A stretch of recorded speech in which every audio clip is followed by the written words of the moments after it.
I can't say it enough. Nurses are our heroes, and their dedication to keeping us safe is incredible. Our next guest is an ER nurse from Florida who quit her job to go work on the front lines in New York City. Please welcome Barbara Edwards.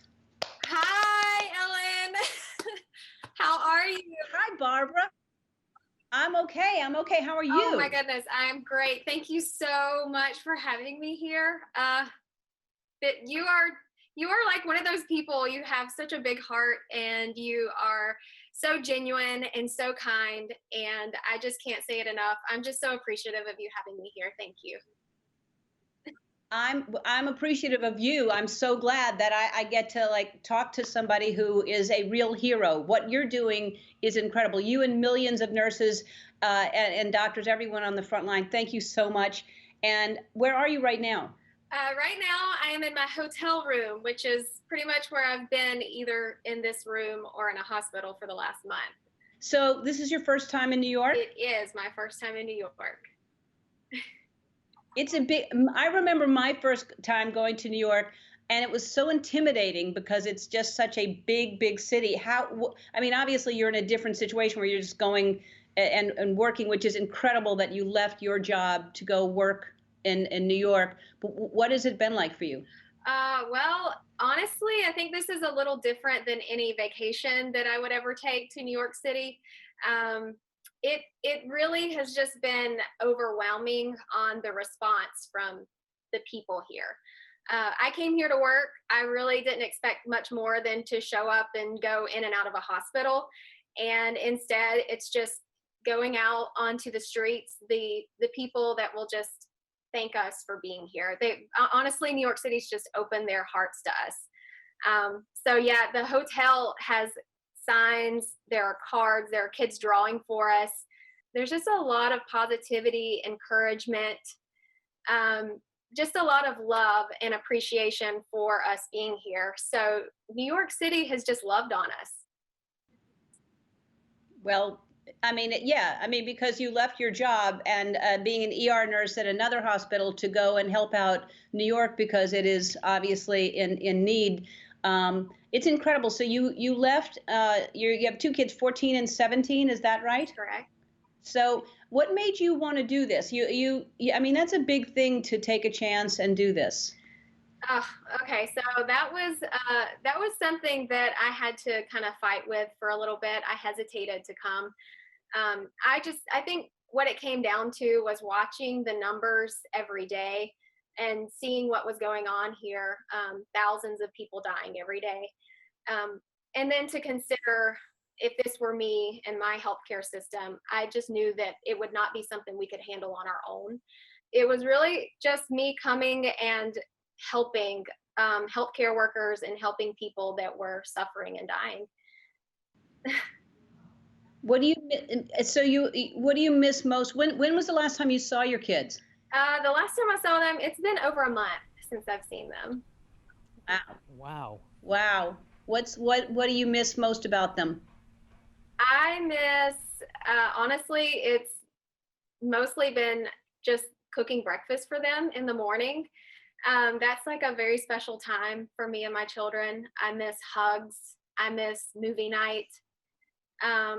Honestly, it just comes down to the day in and day out. I miss just every day knowing what's going on in their life. So I'm looking forward to getting home and cooking them breakfast.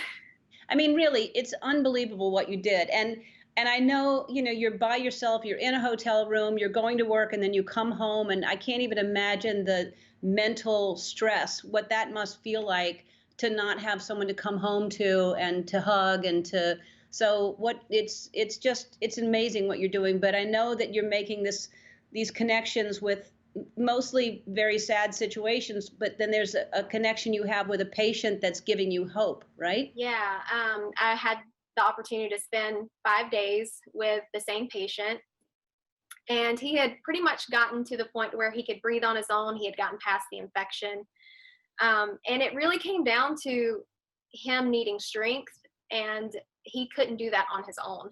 So every day I'd come in, and I realized the more that I would coach him or encourage him, hold his hand, put my hand on his shoulder, call his name, remind him what his goals were, Just telling him every day, you have to get stronger. Your goal is to get out of this bed. You are going to get out of this bed. So every day that I did that, it just seemed like you could see him every day get a little more stronger and more alert.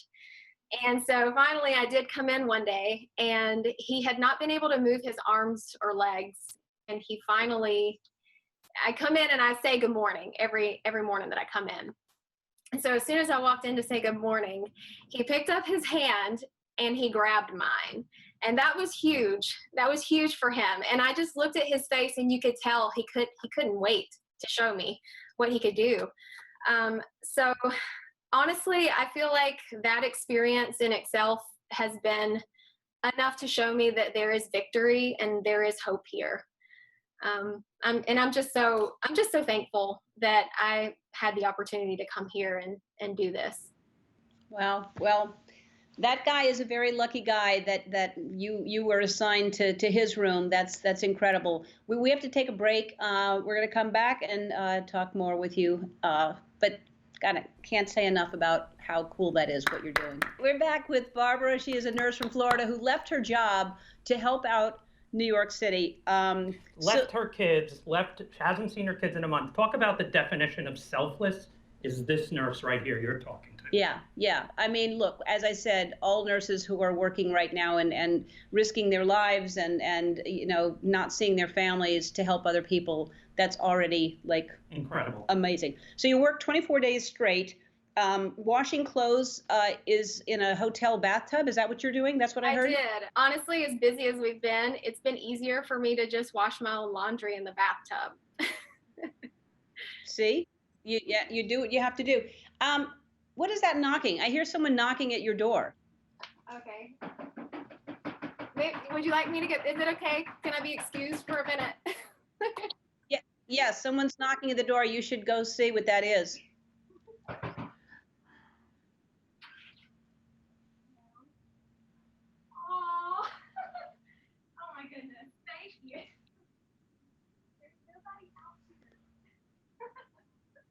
Now, they had to drop it and leave because of social distancing. So I sent you a care package. It's some wine, it's some chocolate, pictures of your kids. There's some Ellen swag so you can wear stuff. You skip laundry for one day. Thank you. Thank you so much. Oh my gosh, this is adorable. Thank you, Ellen. Well, Barbara, thank you. One more thing I completely forgot. Yeah, there's your kids. One more thing I thought you could really use is I have some friends at Green Dot who make banking and saving simple. I'm sure you know that. And we're going to give you $20,000. Oh my goodness. Well deserved. Oh my gosh. Oh my goodness, Ellen. It's a mobile bank account from Green Dot, and that is going to you. You're getting $20,000 for being who you are, Barbara. Gosh, Ellen. You are too generous, too kind. Well, you are, and Green Dot is. Thank you for everything you do. Yes, thank you for everything you do. And when this is all over, please come to the show. We'll get in touch with you and have you and your kids come to the show. And I'd love to meet you in person. Thank you so much, Ellen. I told you you were amazing. Did I not say that? Yeah, you did. But I told you you're amazing. Thank you. It seems like we're both amazing. I know. Andy's here. Yeah. All right, Barbara, good talking to you. We'll be right back.